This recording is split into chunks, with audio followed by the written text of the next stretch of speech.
জীবন শিক্ষার এভরি মোমেন্টে সবাইকে স্বাগত।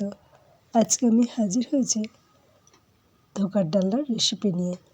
আসুন তবে দেখে নেওয়া যাক আমার এই আজকের রেসিপিটা। আজকের এই রেসিপিটা আমি বানিয়েছি একদম নিরামিষ আর ফুলকপির ডাঁটা দিয়ে এই ধোকাটা। এই ধোকাটা একদম নতুন পদ্ধতিতে বানানো। আসুন দেখে নেওয়া যাক। ফুলকপির ডাঁটাটাকে সিদ্ধ করে জলটা ফেলে দিয়ে পেস্ট করে রেখেছি। আর এই ধোকার প্যাকেটটা দেখছেন, এই ধোকাটাকে সেই ধোকার গুঁড়োটাকে অল্প একটু জল দিয়ে আমার হাজব্যান্ড মেখে রেখেছিল।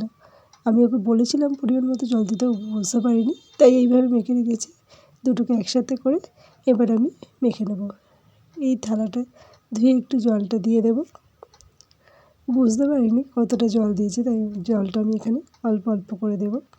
থালাটা অল্প একটু জল দিয়ে ধুয়ে নিলাম, নিয়ে এটা দিয়ে দিলাম। দিয়ে এবার পেস্টটাকে আমি একটু রেডি করে নেব।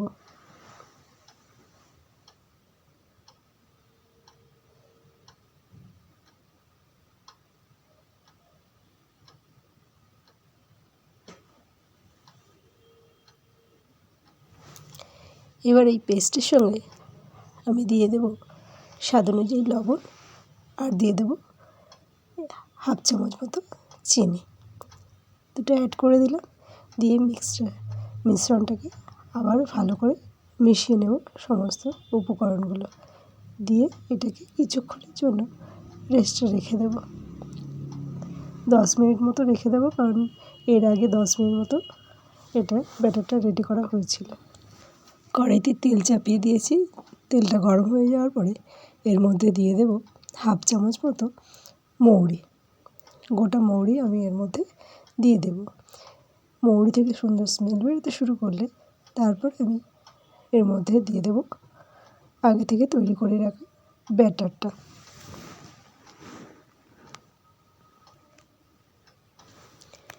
মৌরিটা রেডি হয়ে গেছে, এর মধ্যে দিয়ে দিলাম আগে থেকে তৈরি করে রাখা ব্যাটারটা।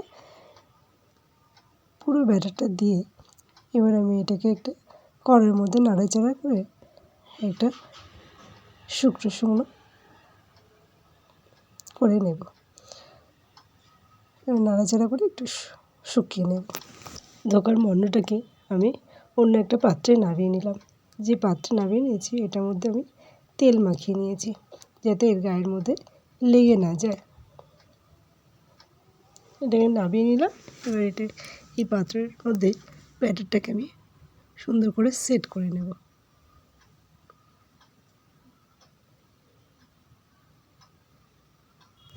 মণ্ডটাকে নামিয়ে আমি এই পাত্রের মধ্যে নিয়ে নিয়েছি। নিয়ে মোটামুটি একটা চারকোনার শেপ দিয়ে রেখেছি। দিয়ে এগুলোকে পিস পিস করে নেব নরম অবস্থাতে। তাহলে শক্ত হয়ে গেলে পিস করতে গেলে একটু ভেঙে ভেঙে যেতে পারে, তার জন্য পিস করা হয়ে গেলে কিছুক্ষণ রেখে দেব। দিলে এটা একটু শক্ত হয়ে যাবে।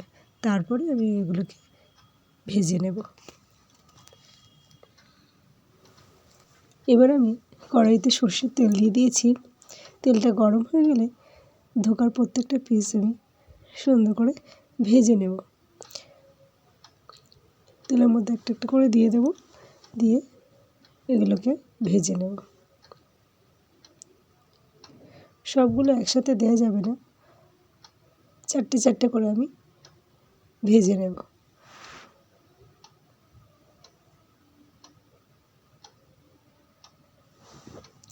চার পিস এখানে দিয়ে দিলাম। এক পিস হয়ে গেলে তারপরে আমি এটা উল্টে দেবো। নরম অবস্থায় উল্টানো যাবে না, উল্টা দিলে ভেঙে যাবে উল্টাতে গেলে। দেখুন ধোকাগুলো খুব সুন্দর লাল লাল হয়ে গেছে। এবার আমি এগুলোকে অন্য একটা পাত্রে নামিয়ে নেব। এইভাবে সবকটা ধোকা আমি ভেজে নেব। এই ধোকাগুলো চায়ের সঙ্গে খেতেও খুব ভালো লাগে। আমার চ্যানেলে নতুন বন্ধু হয়ে থাকলে চ্যানেলটা সাবস্ক্রাইব করে নেওয়ার অনুরোধ রইল। পাশে থাকা বেল আইকনটাকে প্রেস করে দিয়ে অল করে রাখবেন, তাহলে আমার চ্যানেলে যখনই নতুন নতুন কোনো রেসিপি ছাড়ব সবার আগে আপনাদের কাছে পৌঁছে যাবে। ওগুলো আমি তুলে নিয়েছি আগের ব্যাচেরগুলো। আবার আরেকটা ব্যাচে আমি এগুলোকে ভেজে নেব। সবগুলোকেই আমি ঠিক একই রকমভাবে ভাজব। ধোকা ভাজার পরে যে তেলটা ছিল সেই তেলের মধ্যেই আমি দিয়ে দেব গোটা গরম মশলা আর দিয়ে দেব হাফ চামচ মৌরি। এলাচটাকে আমি ফাটিয়ে দিলাম যাতে তেলের মধ্যে পড়ে না ফাটে। মৌরিটা দিয়ে দিলাম। এবার আমি এর মধ্যে দিয়ে দিলাম হাফ চামচ হিং, দিয়ে এটাকে তেলের সঙ্গে একটু ভালো করে নাড়িয়ে চাড়িয়ে নেব। নেওয়ার পরে এর মধ্যে আমি দিয়ে দেব 1 চামচ আদা বাটা।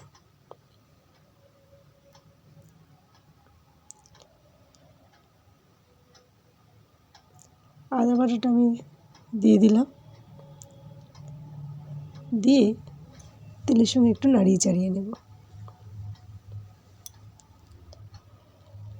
এবার আমি এর মধ্যে অ্যাড করব 1 চামচ কাঁচা লঙ্কা বাটা।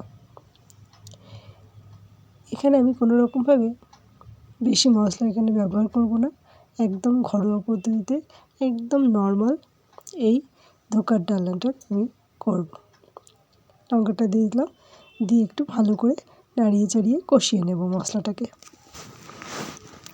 এবার আমি এর মধ্যে অ্যাড করে দেব 1 চামচ হলুদ গুঁড়ো। হলুদ গুঁড়োটাকে দিয়ে আবারও আমি মশলাটাকে ভালো করে নাড়িয়ে চাড়িয়ে কষিয়ে নেব। এখানে আমি কোনো শুকনো লঙ্কার গুঁড়ো বা কাশ্মীরি লঙ্কার গুঁড়ো ব্যবহার করব না। এবার এখানে আমি অ্যাড করে দেবো 1 চামচ জিরে গুঁড়ো। জিরে গুঁড়োটা অ্যাড করে দিলাম, দিয়ে এবার সমস্ত মশলার সঙ্গে একসাথে করে মিশিয়ে দেব, দিয়ে ভালো করে কষিয়ে নেব। মশলাটা যাতে পুড়ে না যায় তার জন্য আমি এখানে একটু অল্প করে জল দিয়ে দিলাম, দিয়ে মশলাটাকে কষিয়ে নিলাম। মশলাটাকে কষিয়ে নেওয়ার পরে এখানে আমি দিয়ে দিলাম আগে থেকে ভেজে রাখা আলুগুলো, দিয়ে ভালো করে নাড়াচাড়া করে নেব। আলুটাকে ভালো করে নাড়াচাড়া করে কষিয়ে নেওয়ার পরে এর মধ্যে দিয়ে দেব পরিমাণ মতো জল। জলটাকে আমি এখানে একটু বেশি দেব, কারণ আলুগুলো সিদ্ধ হবে আর কোপ্তাগুলো দেওয়ার পরে কোপ্তাতেও একটু জল টানবে, যার জন্য এখানে জলটাকে একটু বেশি করেই আমি দিয়ে দিলাম। দিয়ে ভালো করে নাড়িয়ে চাড়িয়ে দেব। নাড়িয়ে চাড়িয়ে দেওয়ার পরে এর মধ্যে আমি অ্যাড করে দেব স্বাদ অনুযায়ী লবণ।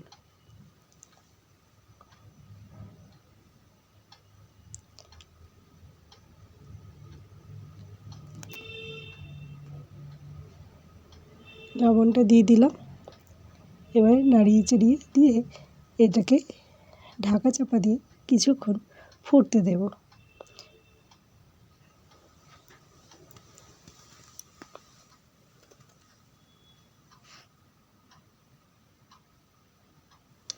এখানে আমি একটু চিনি অ্যাড করে দিলাম, যেহেতু একটু নিরামিষ তরকারি একটু মিষ্টি মিষ্টি হলে ভালো লাগবে, সেহেতু একটু চিনি অ্যাড করেছি।